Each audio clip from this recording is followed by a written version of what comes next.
Hello everyone, welcome to knowledge plus. इस video में आज हम लोग 10 अगस्त 2020 के करंट अफेयर को देखने जा रहे हैं, जो कि बेस्ड होगा डिफरेंट न्यूज़पेपर से। तो आइए शुरू करते हैं आज का वीडियो। तो सबसे पहला न्यूज़ यहाँ पे है, हमारे डिफेंस मिनिस्टर राजनाथ सिंह के द्वारा कहा गया कि government bans import of 101 defence equipment items, यानी 101 ऐसा आइटम जो डिफेंस रिलेटेड थे, यानी कि डिफेंस सेक्टर में यूज़ किए जाते थे, ऐसे आइटम को बैन कर दिया गया है गवर्नमेंट के द्वारा। ऐसे 101 आइटम को बैन कर दिया गया। उसका लिस्ट हम लोग यहाँ पे देख सकते हैं, कुछ यहाँ पे नाम दिया गया है, जैसे स्नाइपर राइफल, उसके अलावा ship borne cruise missile, short range surface to air missile, light combat aircraft, ये सब जो है अब बैन हो गया। मतलब अब विदेश से ये सब नहीं खरीदे जाएंगे, ये सब घर में ही, मतलब कि इंडिया में ही बनाए जाएंगे। उसके अलावा फिर field armoured fighting vehicle, light machine gun, ये सब जो असॉल्ट राइफल, ये सब जो भी है, जो भी यहाँ पे लिखा गया है, ऐसे ऐसे 101 आइटम का यहाँ पे लिस्ट दिया गया है, जो कहा गया कि अब ये इंडिया में ही बनाया जाएगा, बाहर से खरीदा नहीं जाएगा, है ना। तो pursuant to finance minister Nirmala Sitharaman announcement in May to boost domestic defence sector, यानी कि निर्मला सीतारमन जो हमारे फाइनेंस मिनिस्टर हैं, उनके द्वारा जो कहा गया था कि डोमेस्टिक फाइनेंस सेक्टर को बूस्ट करना पड़ेगा, डिफेंस सेक्टर को, उसके लिए जो कुछ भी अनाउंस उनके द्वारा किया गया था आत्मनिर्भर भारत के तहत, उसी को यहाँ पे लागू करते हुए एक निगेटिव लिस्ट बनाया गया है। निगेटिव लिस्ट क्या होता है? The negative import list will come into effect from December. ये जो निगेटिव लिस्ट बनाया गया 101 आइटम का, वो दिसंबर से लागू होगा और उसके आगे चलेगा। मतलब कि अभी अगस्त चल रहा है, तो अगस्त से दिसंबर तक ये सब सामान खरीदा जाएगा, लेकिन दिसंबर के बाद से कंट्री के अंदर ही बनेगा, जो भी हो जाए, है ना। यहाँ पे कह रहा है can estimated ₹4 lakh crore worth of orders for arm forces likely to placed with domestic manufacturers. तो इसके लिए क्या होगा, आने वाले 7 सालों में आर्मी के द्वारा या फिर नेवी के द्वारा, यानी कि इंडियन फोर्सेज जो तीनों सेनाएँ हैं, उनके द्वारा लगभग 4 लाख करोड़ का यहाँ पर ऑर्डर दिया जा सकता है इंडियन डोमेस्टिक को, मतलब कि इंडिया का जो डोमेस्टिक इंडस्ट्री है उसको। आगे बढ़ते हैं, तो यहाँ पे लिया गया एक positive move. Lok Sabha speaker Om Birla is trying to ensure parliament building is more women friendly. जो पार्लियामेंट बिल्डिंग है उसको वुमेन फ्रेंडली बनाने के लिए कोशिश यहाँ पे किया गया है।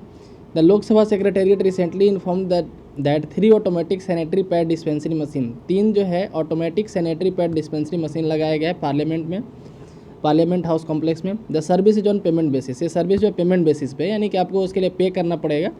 Apparently this was long standing demand of women staff working in the complex. ये डिमांड किसका था? तो जो वीमेन स्टाफ पार्लियामेंट हाउस में काम करती हैं। संसद भवन में सिर्फ संसद या फिर प्रधानमंत्री जाकर भाषण ही नहीं देते, या फिर वहाँ पे बजट वगैरह ही पास नहीं होता है, उसमें और भी कई काम होता है, तो वहाँ पे बहुत सारे वीमेन स्टाफ भी काम करती हैं। तो उनका एक डिमांड था। Recently the secretariat also agreed to MPs demand on making kadha. तो अभी हाल ही में काढ़ा बनाने का जो हर्बल ड्रिंक है ना, कोरोना वायरस के कारण जो नहीं पीते थे वो भी पीने लगे हैं। तो या फिर बोल सकते हैं जो इम्यूनिटी बूस्टर के लिए काढ़ा जो यूज़ होता है उसको बनाने का भी काम हो गया है। Available in the railway catering outlet in the building the wake of covid outbreak. ठीक है, ये जो डिस्पेंसरी मशीन लगेगा, ऑटोमेटिक सैनिटरी डिस्पेंसिंग मशीन, ये रेलवे स्टेशन पे भी आपको कई जगह देखने को मिलेगा। तो जस्ट उसी तरह का पार्लियामेंट हाउस में लगाया जाएगा, संसद भवन में।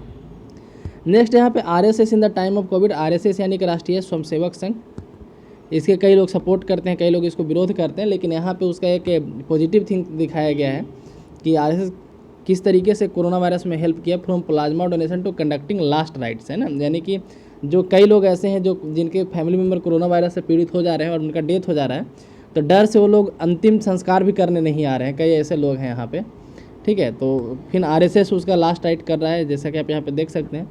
तो उसको हम थोड़ा डिटेल में पढ़ते हैं। एक आपका काम कहाँ आएगा, तो जब मेंस में ऐसा कोई क्वेश्चन आए कि जब कोई पेंडेमिक आता है या फिर कंट्री में जब कोई आपदा आता है, जब भी कोई डिजास्टर आता है, तो उस समय एनजीओ या फिर जो भी फिलैंथ्रोपिस्ट इंस्टीट्यूशंस हैं, कहने का मतलब कि जो भी मानवतावादी जो इंस्टीट्यूशंस ऐसे हैं, उनका रोल कैसा होता है। तो उसमें आप लिख सकते हैं कि आरएसएस का रोल किस तरीके से था। तो जैसे देख सकते हैं, from the covid recovered and donating their plasma in UP, Delhi, Bengaluru. तो जो लोग कोविड-19 से रिकवर हो चुके हैं वो प्लाज्मा को डोनेट कर रहे हैं यूपी, दिल्ली, बेंगलुरु, गुवाहाटी, सूरत में। To opening shelter for returning migrants in Bihar. वहीं बिहार में रिटर्निंग जो माइग्रेंट हैं उनके लिए शेल्टर ओपन किए हैं कहीं रेस्ट करने के लिए। From disturbing food packet in West Bengal. West Bengal में लोग फूड पैकेट डिलीवर किए हैं, डिस्ट्रीब्यूट किए हैं। To providing mask and sanitiser in Karnataka. और कर्नाटका में मास्क और सैनिटाइजर मतलब कि बांटे हैं। From donating TV set for student to access virtual classes in Kerala, to organising vehicles during the lockdown in Chhattisgarh and helping conduct the last rite of victim in Maharashtra. तो इतने सारे आप काम यहाँ पे देख सकते हैं।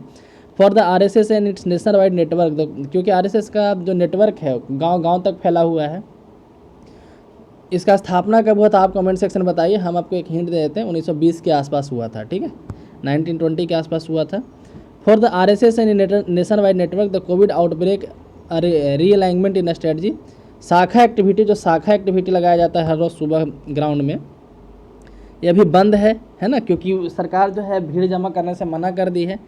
And instead the entire machinery has be redirected to outreach and relief work, तो इस कारण से जब शाखा वर्क है, शाखा वाला काम बंद है, तो जो भी इसके वॉलंटियर हैं ये रिलीफ वर्क कर रहे हैं, मतलब कि लोगों की सेवा कर रहे हैं। During the lockdown 5.7 lakh volunteers distributed over 4.66 crore food packets, इतने फूड पैकेट बांटे, इतने सारे माइग्रेंट को हेल्प किए यहाँ पे बॉर्डर पे।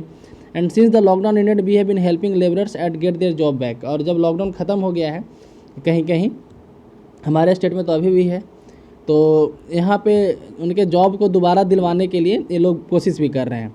एक कहना है RSS के सेवा विभाग के हेड हैं उनका, ठीक है। According to him relief efforts were kick started by an appeal in situated April 26, तो अप्रैल 26 के बाद रिलीफ वर्क इस तरीके से चालू किया गया था, है ना। मोहन भागवत के द्वारा कहा गया था कि आवर सेवा मस्ट बी विदाउट बायस, हमारा जो सेवा है वो बिना कोई बायसनेस के, मतलब कि बिना कोई भेदभाव के होना चाहिए। और भी यहाँ पे आप पढ़ सकते हैं कि according to the organisation the vibhag ran over 92,000 relief centre in 5 month, लगभग 5 महीने के जो लॉकडाउन है उसमें 92,000 रिलीफ सेंटर इसके द्वारा चलाया गया। इसके अलावा 483 medicine distribution centre, donation of blood by 60,000 workers, distribution of over 73.8 lakh ration kits, है ना, तो ये सब यहाँ पे बांटा गया है। और भी यहाँ पे देख सकते हैं कहाँ पे क्या काम किया गया, इसका जो शुरू में ही बताया गया था कि महाराष्ट्र में क्या किया गया है, वहाँ पे लास्ट राइट्स अधिकांशतः जगह पे किया गया, मतलब कि अंतिम संस्कार जो होता है। वेस्ट बंगाल में क्या किया गया, बिहार में आप देख सकते हैं कि we provide food packets and bottled water to migrant returning on special train, तो स्पेशल ट्रेन पे लोग लौट रहे थे उनको यहाँ पे खाना और पानी दिया गया था। Our volunteers also distributed mask, sanitiser and food grain, ठीक है। आगे बढ़ते हैं दूसरे न्यूज़ को, तो ये आप लिख सकते हैं यहाँ पे। वहीं केरला में टीवी सेट दिया गया था, जैसा कि यहाँ पे दिखाया जा रहा है कि Seva Bharati distributed 42,000 volunteer distributed food packets, grocery kits and medicine. They helped local bodies prepare COVID centre and took part in the sanitisation campaign. Seva Bharati also distributed TV set for student for access virtual classes को access करने के लिए TV set बांटा गया। So far 42 lakh family in Kerala have been benefited from our voluntary work, और कुल मिला के लगभग 42 लाख सिर्फ केरला में यहाँ पे RSS के द्वारा फ़ायदा पहुँचाया गया है। तो आप ये सब लिख सकते हैं वहाँ पे, है ना, जब ऐसा कुछ क्वेश्चन है। नेक्स्ट यहाँ पे आज एडिटोरियल एक है इन अगस्त लेसन, ये हमारे जो वाइस प्रेसिडेंट हैं M वेंकैया नायडू, इनके द्वारा लिखा गया। तो पहले तो ये वाइस प्रेसिडेंट के पोस्ट के बारे में ही जान लीजिए। तो इसका वाइस प्रेसिडेंट का जो इलेक्शन होता है वो भी प्रेसिडेंट की इलेक्शन की तरह होता है, सिंगल ट्रांसफर ऑफ वोट के द्वारा। डायरेक्ट हम लोग इलेक्शन नहीं करते, मतलब जनता डायरेक्ट इलेक्ट नहीं करते, लेकिन इनमें वोट देने वाले कौन कौन होते हैं, तो जितने भी MP होते हैं लोकसभा और राज्यसभा के, ठीक है, इसमें स्टेट का कोई पार्टिसिपेशन नहीं होता है। लोकसभा और राज्यसभा के जितने भी MP होते हैं सब लोग इसमें वोट देते हैं। प्रेसिडेंट वाले में क्या होता है कि लोकसभा राज्यसभा का सिर्फ इलेक्टेड MP, है ना, प्रेसिडेंट वाले में सिर्फ चुने हुए MP, नॉमिनेटेड वाले वोट नहीं देते हैं, लेकिन राज्यसभा वाले में नॉमिनेटेड लोग भी वोट देते हैं, याद रखिएगा। और सिर्फ लोकसभा और राज्यसभा के, इसमें राज्यों के विधानसभा का कोई रोल नहीं होता है। उसके अलावा हमारे जो वाइस प्रेसिडेंट होते हैं जो राज्यसभा, उसके एक्स ऑफिशियो चेयरमैन बन जाते हैं। एक्स ऑफिशियो चेयरमैन कहने का मतलब क्या हुआ कि इनको दूसरा, मतलब कि राज्यसभा के चेयरमैन के लिए दोबारा इलेक्शन या फिर कोई किसी तरीके का कोशिश नहीं करना पड़ता है। राष्ट्रपति उपराष्ट्रपति बनते ही अपने यहाँ पे राज्यसभा के चेयरमैन बन जाते हैं, ठीक है। इनका कार्यकाल 5 साल का होता है, याद ध्यान दीजिएगा। ये न सोचिएगा कि राज्यसभा के चेयरमैन इसलिए 6 साल होगा, गलत हो जाएगा, 5 साल इनका कार्यकाल होता है। तो इनके द्वारा एक एडिटोरियल लिखा गया एन अगस्त लेसन, तो हम लोग उसके बारे में पढ़ते हैं। अगस्त लेसन में बताया एक्चुअली ये गया है कि अगस्त का महीना भारत के लिए बहुत ज़्यादा खास है। क्यों, हम लोग पढ़ते हैं। अगस्त एक्चुअली एक एडजेक्टिव है, इंग्लिश के वर्ड में एक एडजेक्टिव है अगस्त, ठीक है। एडजेक्टिव यानी कि विशेषण। एक क्या, अगस्त का मतलब क्या होता है कि means respected, impressive, something special. अगस्त का मतलब ही होता है something special, impressive, respected. The month of August has a special significance in history of modern India, तो मॉडर्न इंडिया की हिस्ट्री में अगस्त के महीने का एक स्पेशल सिग्निफिकेंस है।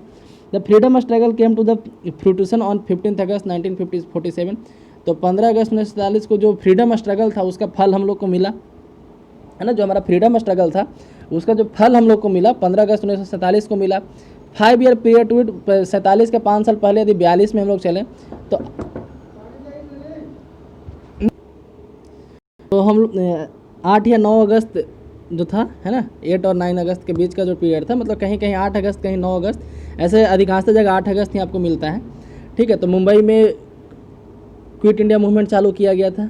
5 year period the quit India movement was launched with call do और डाई, है ना, गांधी जी के द्वारा करो या मरो का नारा दिया गया था अगस्त 8 को। On the 5th of this month constructed of the Ram temple in Ayodhya commenced. तो यदि 2020 में देखा जाए तो 5 अगस्त को 5 अगस्त को जो राम टेम्पल बनाया गया अयोध्या में उसका चालू हुआ, शिलान्यास हुआ। This event were a culmination of long drawn struggle that offer certain lesson to present and future. तो क्या करें कि इससे हम लोग को काफ़ी ज़्यादा सीखने को मिलता है, आज के बारे में भी, प्रेजेंट के बारे में और फ्यूचर के बारे में भी। India's independence was not just about the end of colonial British rule, it was also bringing down curtains on dark age of about 1000 year that began with the invasion of Mohammed Ghazni in 1001। तो जैसे यहाँ पे कहा जा रहा है कि India का जो इंडिपेंडेंस था न सिर्फ एक ब्रिटिश रूल का अंत था, बल्कि 1000 सालों का जो काला डार्क एज था हमारे कंट्री का, उसका अंत था। मोहम्मद गजनी के द्वारा जो हमारे कंट्री पे चढ़ाई किया गया था, इन्वेड किया गया था 1001 ईस्वी में, जैसा कि यहाँ पे लिखा गया है। तो लगभग 947 साल बोल सकते हैं आप, इतने दिन से हमारे कंट्री का हिस्सा, कई हिस्सा गुलाम था, मतलब दूसरे के राज्य अधीन था। It was the period when Indian inherent weakness were exploited by regular stream of invaders. तो क्या कह रहे हैं कि एक ऐसा समय था जब इंडिया के जो यहाँ के ओरिजिनल लोग थे, यहाँ के नेटिव लोग थे, उनको विदेशियों के द्वारा यहाँ पे काफ़ी ज़्यादा सताया गया, है ना। जब वो कमजोर हुए उनके द्वारा इन्वेड किया गया, कॉलोनाइज किया गया। तो सोशल कल्चरल इकोनॉमिक लैंडस्केप और country was brutally battered and exploited enabling the masses.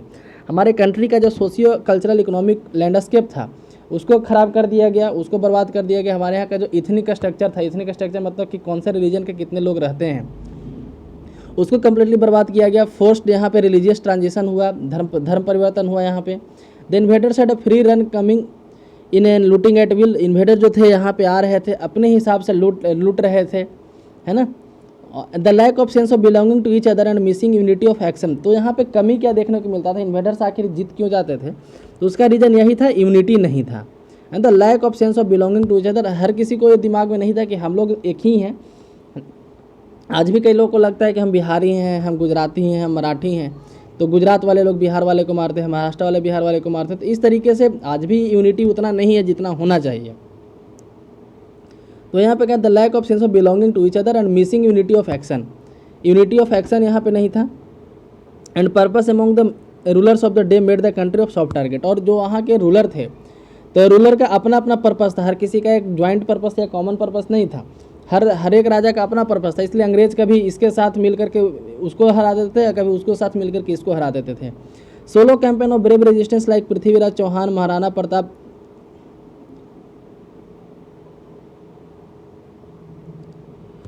Maharana Pratap, Chhatrapati Shivaji, Rani Laxmibai Jhansi, है ना। तो और भी कई यहाँ पे नाम देख सकते हैं, लोरी सीताराम, राजू। तो ये सब क्या थे, सोलो कैंपेन, मतलब कि इनके द्वारा अकेले चलाया जा रहा था। ये लोग आपस में मिलजुल कर नहीं चला रहे थे। आप 1857 की क्रांति का फेलियर के बारे में पढ़ेंगे तो वहाँ भी एक रीज़न ये भी था, हर किसी का अपना एक पर्पस था, कोई कॉमन पर्पस था ही नहीं, ठीक है। उसके बाद moreover there Mir Jafar all through, हर जगह लगभग हर एक स्टेट में एक मीर जाफर थे। मीर जाफर के बारे में आप जानते होंगे किस तरीके से वो बैटल ऑफ पलासी में हरा दिया था वहाँ का जो नवाब था बंगाल का, उसको, है ना, धोखा से। तो वही कहा जा रहा है कि लगभग हर जगह मीर जाफर थे एक जगह। A divided nation suffered from disgrace and disempowerment, once rich India was reduced to an ocean of poverty and backwardness. तो एक समय जो काफ़ी इंडिया जो काफ़ी ज़्यादा प्रोस्पेरस कंट्री था, एक समय रिच था, अचानक से, मतलब कि अचानक से तो नहीं बोल सकते, मतलब कि अंग्रेज़ों के कारण या फिर जो मुस्लिम इन्वेडर्स थे बाहर से आए थे, उसके कारण इंडिया जो है काफ़ी ज़्यादा गरीबी और बैकवर्ड हो गया। During the long dark period India lost its all in inner strength. तो डार्क पीरियड के इतने लंबे समय के कारण इंडिया जो है अपना इनर स्ट्रेंथ को खो दिया, अपने अंदर का जो ताकत था उसको खो दिया। तब people began to rediscover themselves as British colonial exploitation became evident. The freedom struggle brought the people together in the quest to shape their own destiny.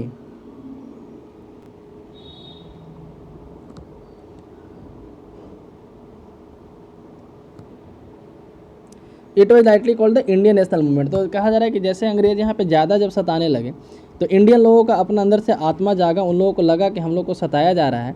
उसके बाद वो लोग जागे तो उसको फिर हम लोग इंडियन नेशनल मूवमेंट के नाम से जानते हैं। आगे बढ़े तो the foliage of the long period of discontinuity were too sharp to be ignored, finally the Indian nation born on 15 August 1947। It is hence appropriate say that the hard fought independence was the liberation of our country from the dark age of century. तो यहाँ पे कह सकते हैं कि हमारे country का जो ये लिबरेशन हुआ, एक डार्क एज जो एक लगभग एक शताब्दी चला, 100 साल चला, है ना, उससे लिबरेशन हुआ, ना कि सिर्फ और सिर्फ अंग्रेजों से लिबरेशन हुआ। आगे बढ़े तो quit India movement was most defining movement of our freedom struggle. हमारे फ्रीडम स्ट्रगल का जो सबसे ज़्यादा प्रभावकारी मूवमेंट जो रहा यहाँ पे ऑथर के अनुसार, यानी कि हमारे उपराष्ट्रपति के अनुसार, वो रहा quit India movement. The quit India resolution adopted 8 August 1947। Quit India movement के लिए एक रिजोल्यूशन पास किया गया था कांग्रेस में, और ये कब हुआ था? 8 अगस्त 1947 को। Stressed that the immediate ending of British rule in India is an urgent necessity for both the sake of India and the success of United Nations. तो उसमें कहा गया था कि ब्रिटिश रूल का इमीडिएट एंडिंग, मतलब तुरंत ब्रिटिश रूल का ख़त्म हो जाना, एक अर्जेंट नेसेसिटी है इंडिया के लिए भी और यूएन के सक्सेस के लिए भी, क्योंकि यूएन का जो स्थापना हुआ था उस समय, है ना। तो यहाँ पे ये क्विट इंडिया रिजोल्यूशन 1947 का था। 8 अगस्त 1942 वाला रिजोल्यूशन नहीं, वहाँ पे कुछ और था, ठीक है। तो 1947 में जो रिजोल्यूशन पास हुआ था 8 अगस्त 1947 को कॉन्स्टिट्यूएंट असेंबली में कांग्रेस के द्वारा, तो वहाँ पे कहा गया था कि इंडिया को तुरंत छोड़ देना अंग्रेजों के द्वारा, ये इंडिया के लिए भी भलाई होगा और यूनाइटेड नेशन के सक्सेस के लिए भी। The continuation of that rule is degrading and enabling India, making her progressively less capable. और यहाँ पे जैसे बोल सकते हैं कि इंडिया में जब ब्रिटिश रूल कंटिन्यू है अभी, तो इसके कारण से इंडिया जो है कम प्रोग्रेस कर रहा है, ज़्यादा प्रोग्रेस नहीं कर रहा है। The few hour later on the same day in the Quit India speech Gandhi road with the declaration called for people to do और die. The apostle of peace and non violence went to a moral and mass dimension and freedom struggle using such language had rated the British who were already relying that crippling impact so that World War II। तो जैसे यहाँ पे करा कि गांधी जी के द्वारा यहाँ पे करो या मरो का नारा दिया गया था, इससे न सिर्फ इंडियन लोग चकित थे बल्कि अंग्रेज लोग भी चकित थे। अब सरप्राइज होने का रीज़न क्या था कि गांधी जी इस तरह के लैंग्वेज यूज नहीं करते थे। गांधी जी काफ़ी नॉन वायलेंस में विश्वास करते थे। अब नॉन वायलेंस में विश्वास करने वाला आदमी ये बोल रहा है डू और डाई, यानी करो या मरो। मरने मारने के बाद जब करने लगेंगे तो लोग यहाँ पे सरप्राइज हो गए, और लोग तो यही चाहते भी थे कि हाँ हम कितना जल्दी लड़ के आज़ादी ले, है ना। लेकिन गांधी जी के कारण सब कंट्रोल में थे। और लेकिन अब गांधी जी भी यहाँ पे करो मरो की जैसे ही नारा दिया, लोग अपने एकदम काफ़ी उत्साह में। अंग्रेज इसमें सरप्राइज था कि क्योंकि उनको विश्वास नहीं था अंग्रेज लोगों को कि गांधी जी भी ऐसा बोल सकते हैं। Since return to the India 1915 Gandhi ji state the freedom struggle और new path using the force of truth. तो जैसे यहाँ पे 1915 में जब इंडिया में गांधी जी के द्वारा रिटर्न हुआ था, मतलब कि साउथ अफ्रीका से वो आए थे, उसके बाद यहाँ पे फ्रीडम स्ट्रगल का उनका एक नया नज़रिया था, एक नया तरीका था, force of truth as a weapon to open the eye British to need of letting Indian government themselves, है ना। मतलब उनके द्वारा कहा गया था सत्याग्रह करने के लिए, और इसी से अंग्रेजों को लगेगा कि नहीं इंडियन के ऊपर उसका गवर्नमेंट छोड़ देना चाहिए। His approach found renounce across the globe with British coming under the pressure even from their war time allies to mend their colonial ways for long. Gandhi ji engage the British in negotiation seeking to prevail on them. India was declared a party of the second world war even without consulting a leader of freedom struggle and the people. तो जैसे कहा जा रहा है कि India के द्वारा, जैसे पहले क्या होता था कि उसके पहले देखा जाए तो गांधी जी कई बार अंग्रेजों के साथ निगोशिएशन किए हैं। जैसे आप बढ़ सकते हैं वहाँ पे गांधी इरविन पैक्ट, है ना। गांधी इरविन पैक्ट में भी निगोशिएशन हुआ था सेकेंड राउंड टेबल कॉन्फ्रेंस में जाने के लिए, लेकिन यहाँ पे गांधी जी के द्वारा कोई निगोशिएशन नहीं किया गया और गांधी जी से बिना पूछे हुए अंग्रेजों के द्वारा बोल दिया कि सेकेंड वर्ल्ड वार में इंडिया भी शामिल है ना। तो इससे गांधी जी, और यहाँ पे गांधी जी को थोड़ा सा दुख लगा था कि हमसे बिना पूछे वो बोल दिया। Fearing a Japanese invasion from the east and under pressure from the allies to gain the support of Indians from the war effort, the Cripps mission was sent to India। और जापान इंडिया पे invade न कर दे, है ना, तो इसके डर से अंग्रेज क्या किया था, क्रिप्स मिशन को इंडिया भेजा था। आप यदि मॉडर्न हिस्ट्री पढ़े होंगे तो आप ये सब चीज़ें रिलेट करेंगे। तो क्रिप्स मिशन को इंडिया भेजा गया था, बट इट फेल्ड, क्योंकि ये फेल कर गया। गांधी जी इसको क्या बोले थे, पोस्ट डेटेड चेक बोले थे कि एक ऐसे बैंक का चेक है जो बैंक ही दिवालिया होने वाला है ना। तो क्रिप्स मिशन के बारे में गांधी जी के द्वारा ऐसा कहा गया था। इसमें इंडिया की कोई भी डिमांड को नहीं माना गया था। The freedom struggle mark by different stream thought and action. जो फ्रीडम स्ट्रगल है उसके डिफरेंट स्ट्रीम थे। एक तरफ गांधी जी के सपोर्टर थे, दूसरे तरफ कई लोग थे जो मोहम्मद अली जिन्ना के सपोर्टर थे, कई लोग चंद्रशेखर आज़ाद या फिर भगत सिंह जो रिवोल्यूशनरी आइडिया उनके सपोर्टर थे। तो वही यहाँ पर the freedom struggle as mark by different stream and thought action. To start with moderate, तो देखा जाए तो सबसे पहले स्टार्टिंग में जब कांग्रेस का स्थापना हुआ था तो दादा भाई नेरोजी, फिरोज शाह मेहता, ये सब लोग थे, है ना। Took to petitioning the British for incremental improvement, ये गवर्नमेंट को मतलब पेटिशन देते थे कि हाँ हमारा सुधार किया जाए या फिर इस तरह का काम किया जाए। उसके अलावा देखा जाए तो फिर असर्टिव नेशनलिस्ट है लाला लाजपत राय, बाल गंगाधर तिलक, बिपिन चंद्र पाल, जो बोल्ड एक्शन में बिलीव करते थे। उसके अलावा रिवोल्यूशनरी आइडिया जैसे खुदीराम बोस, चंद्रशेखर आज़ाद, भगत सिंह, ये आर्म्ड रेजिस्टेंस किए। उसके अलावा सुभाष चंद्र बोस की बात किया जाए तो INA बनाए, जापानीज की मदद से इंडिया तक पहुंच भी गए। It was hour Mahatma Gandhi who emerged as a voice of freedom struggle over 30 year. वहीं एक तरफ महात्मा गांधी जो लगभग 30 साल तक 1915 से कंटिन्यू आज़ादी की लड़ाई में जारी रहे। Though territorially not integrated the people had been different kingdoms and provinces over the century they were bound by shared culture norms and values. Temples were key instruments of such cultural homogeneity. The foreign invaders were bent on destroying the cultural fabric. जैसे यहाँ पे कहा जा रहा है कि हालांकि territory के रूप में इंटीग्रेटेड नहीं था, पहले इंडिया जो था एक टेरिटरी के रूप में इंटीग्रेटेड नहीं था। इधर कोई दूसरा राजा का राज है, इधर कोई दूसरा राजा का राज है, इंडिया नाम का कोई इस तरह का कंप्लीट टेरिटरी नहीं था पहले।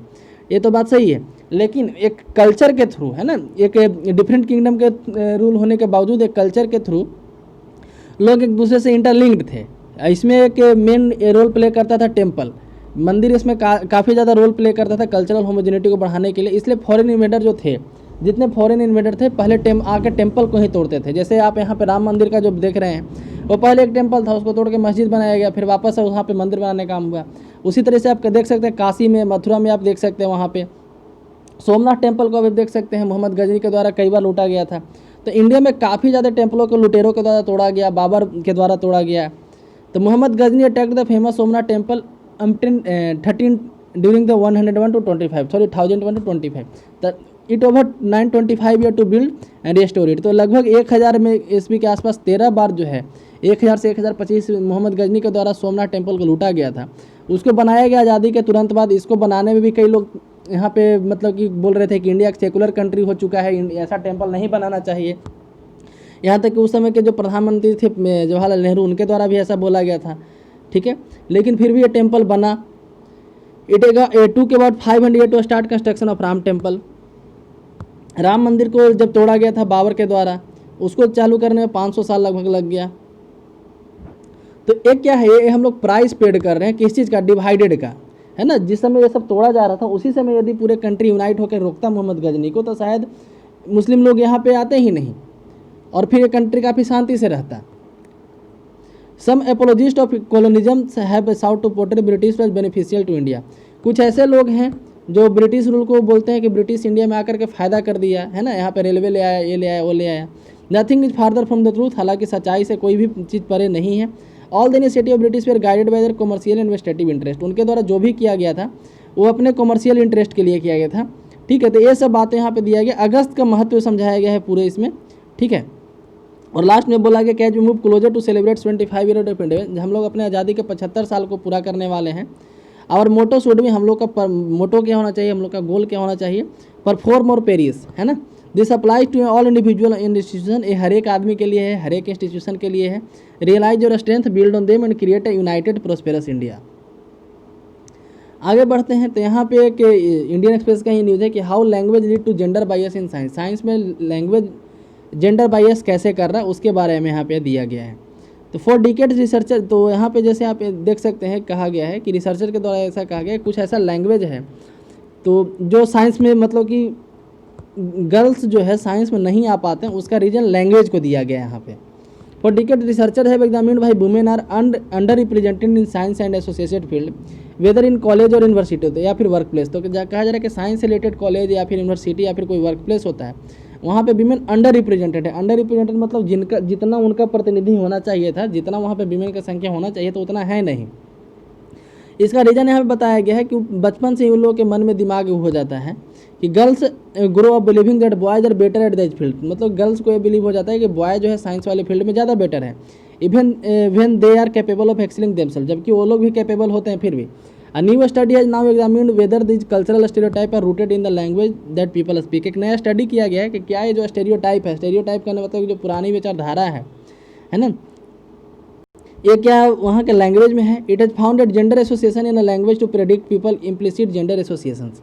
इन other words the finding suggest that linguistic association may be related to people implicit judgement. तो यहाँ पे जैसे कह रहा है कि रिसर्च में बताया गया है, रिसर्च किया गया नेचर ह्यूमन बिहेवियर के द्वारा। इसमें बताया गया कि लैंग्वेज का भी एक रोल होता है लोगों के माइंडसेट को चेंज करने में या फिर उसको शेप देने में।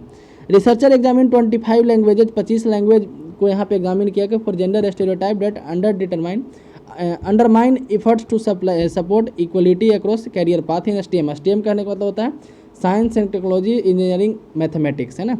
And English were among 25 language. तो यहाँ पे देखा गया कि कैरियर पाथ चुनने के लिए किया गया 4 यहाँ स्ट्रीम इंग्लिश और हिंदी में।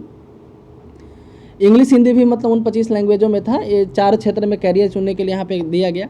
स्पेसिकली रिसर्चर जो थे उनका नाम था Molly Lewis of Carnegie Mellon University Pennsylvania. ठीक है, इनके द्वारा यहाँ पे क्या होगा, the implicit bias do not come from any particular phrase, the bias that we find come from looking at which word co-occur next to which in a lot of text and what word tend to have the same neighbors। तो जैसे यहाँ पे बताया गया कि research में पाया गया है कि बायस जो है कोई एक फ्रेज के कारण नहीं है, जैसे होता है ना कि कई कहावत या फिर मुहावरा कि बच्चे लोग मतलब लड़का लोग ये नहीं करता, लड़की लोग ये नहीं करते, उसके कारण नहीं है, बल्कि कौन सा वर्ड उस समाज में यूज़ किया जा रहा है उसके कारण से। यहाँ पे जैसे देख सकते हैं कि by training machine learning method on large corpora of text in each language the researcher examined for example how often women is associated with home children family. तो जैसे यहाँ पे देख सकते हैं कि विमेन को ज़िंदगी में मतलब ये सब बातें ज़्यादा होती है, घर बच्चा फैमिली, वहीं मेन जो है एसोसिएटेड होते हैं वर्क कैरियर बिजनेस। तो यानी बचपन से ही ये सब वर्ड से एसोसिएटेड होते हैं और ये लोग बचपन से ये सब वर्डों से एसोसिएटेड होते हैं। जैसे आप इंडिया में देख सकते हैं कई लोग कहते हैं कि पढ़ कर क्या करेंगे, आखिर अंतिम में जाकर के चूल्हा ही तो फूकना है ना। तो यहाँ पे फिर घर की बात आ गया, चिल्ड्रन की बात आ गया, फैमिली की बात आ गया। वहीं मेन को उसको बचपन से वर्क पे कैरियर पे बिजनेस ये सब पे ध्यान दिया जाता है। तो यहाँ पे कहा है कि लैंग्वेज भी यहाँ पे एक रोल प्ले करता है। We find for example that words men and career tend to co-occur with each other more often than a women and career in nearly 25 language that we looked at Levy said. Psychological basis यहाँ पे कहा the quantity implicit gender bias in people the researcher measure their performance in psychological task called the implicit association test. तो इस test को implicit association test बोलते हैं कि जिसमें यहाँ पे जेंडर बायस को देखा जाता है रिसर्च के मेथड में। The result suggested that if one speak a language which higher gender bias, तो जैसे का एक रिजल्ट में बताया कि कोई आदमी ऐसा लैंग्वेज बोलता है जो काफ़ी ज़्यादा जेंडर बायस है, then one is more likely to have a gender stereotype that associate men with career and women with family. Our studies show that language statics predict women people's implicit biasness. Language with greater gender bias tend to have a speaker with greater gender bias. ठीक है, तो यहाँ पे और भी कहा गया curiously countries with a larger older population, जहाँ पे ज़्यादा ओल्डर पॉपुलेशन और find to have stronger bias in career gender association.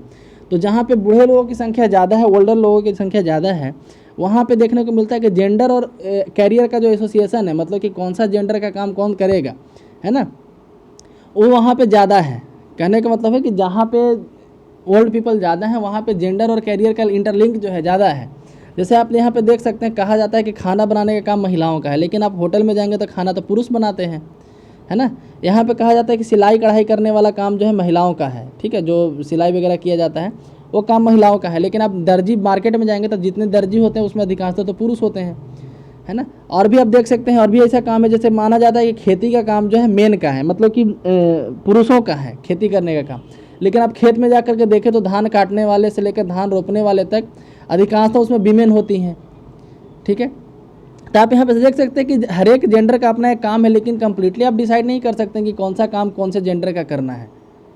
आगे यदि पढ़े the STEM connection the study used gender equality metric reported in UNESCO the percentage of women using among a STEM graduate in tertiary education found that country with weaker association between men career tended to have more women in STEM field। तो STEM field में ज़्यादा women वहाँ पे है जहाँ पे ऐसा कोई एसोसिएशन नहीं है, मतलब कि जिस कंट्री में ऐसा कोई एसोसिएशन नहीं है, ऐसा कोई लिंक नहीं कर दिया गया है कि कौन सा जेंडर कौन सा काम को करेगा, वहाँ पे STEM सेल में, मतलब कि STEM सेल नहीं, मतलब कि STEM वाले जो कैरियर है साइंस टेक्नोलॉजी इंजीनियरिंग और मैथमेटिक्स, इस वाले में महिलाओं की संख्या ज़्यादा है, मतलब कि इससे ज़्यादा है। आगे यदि बढ़े तो यहाँ पे देख सकते हैं महिंद्रा राजपक्षा जो है कल श्रीलंका के राष्ट्रपति बने हैं, प्राइम मिनिस्टर बने हैं, और उनके भाई जो है वहाँ पे गोटबाया राजपक्षा, है ना, वो मतलब ये दोनों भाई एक प्रेसिडेंट है और एक प्राइम मिनिस्टर, आप ऐसे देख सकते हैं। और कल ही यहाँ पे इलेक्शन भी हुआ। आगे बढ़ते तो नागासाकी पे जो बम गिराया गया था उसका 75वां साल मनाया गया कल, है ना, 25th एनिवर्सरी था उसका। इसके पहले जो हिरोशिमा पे गिराया था 2 दिन पहले, ये जो गिराया गया था इसका नाम था फैटमैन, ठीक है, इसका नाम था फैटमैन। और नागासाकी पे जो गिराया गया था वो फैटमैन था, और हिरोशिमा पे जो गिराया गया था उसका नाम क्या था आप कमेंट सेक्शन में बताइएगा। यहाँ पे फिर एक कंट्रोवर्सी हो गया है, इस बार कंट्रोवर्सी इधर से इंडिया की तरफ से किया गया है। आप पहले क्रोनोलॉजी समझिए। नेपाल में कहा गया कि भगवान राम का जो जन्मभूमि है अयोध्या, वो इंडिया में ना होकर के यूपी में ना होकर के वो नेपाल में बीरगंज के आसपास कहीं है, ठीक है। तो उसी को एक तरह से बोलिए बदला लेने के लिए इंडिया के जो एक्सटर्नल अफेयर मिनिस्टर हैं उनके द्वारा कहा दिया गया कि भगवान बुद्ध का जो जन्म हुआ था वो इंडिया में हुआ था, ठीक है। तो इसी पे नेपाल वाले को मिर्ची लग गई है, तब तुम उसको मिर्ची लगा तो हम क्या करें, तुम भी तो बोला था भाई कि अयोध्या नेपाल में है, तो हम भी बोल दिए कि लुम्बिनी इंडिया में है। अब हिसाब बराबर है, अब शांत रहो, हम लोग भी शांत रहेंगे, है ना। तो एक्चुअली कहा गया था, एक्चुअली हमारे जो एक्सटर्नल अफेयर मिनिस्टर हैं जयशंकर साहब, उनके द्वारा कहा गया था कि इंडिया में 2 महान लोग हैं, एक बुद्ध एक महात्मा गांधी, है ना, एक महात्मा बुद्ध एक महात्मा गांधी, ऐसे बोला गया था, ठीक है। एक वेबिनार को मतलब कि संबोधित कर रहे थे कोई, तो हालांकि ये कोई सरकारी डॉक्यूमेंट या फिर इस तरीके से नहीं कहा गया, बस एक बोल सकते हैं कि क्लोज मीटिंग था, वहाँ पे बोला गया, और किसी तरीके से मीटिंग का कोई पत्रकार के द्वारा लीक किया गया कि हाँ वहाँ के विदेश मंत्री ऐसा कुछ बोले हैं, तो उस पर नेपाल की तरफ से वहाँ पे बोला गया कि दुनिया में हर कोई जानता है कि नेपाल में, लुम्बिनी नेपाल में, यहाँ तक कि प्रधानमंत्री मोदी जी भी गए थे 2014 में, तो वो भी बोले थे कि लुम्बिनी नेपाल में है। यहाँ पे during the visit Nepal in the 2014 prime minister of India Shri Narendra Modi himself while addressing Nepali legislature parliament he said that Nepal is a country where apostle of peace in the world Buddha was born, है ना। तो नेपाल वाले लोग यही कह रहे हैं कि मोदी जी भी ये मानते हैं, फिर आप ऐसा क्यों कह रहे हैं, तो क्यों कह रहे हैं उन लोग को खुद समझ जाना चाहिए, है ना। हम तो समझदार समझते थे उन लोग को, ठीक है। तो इसी के साथ आज का न्यू डिस्कशन यहाँ पे समाप्त होता है। यदि वीडियो पसंद आए तो लाइक करें, चैनल को सब्सक्राइब करें। धन्यवाद।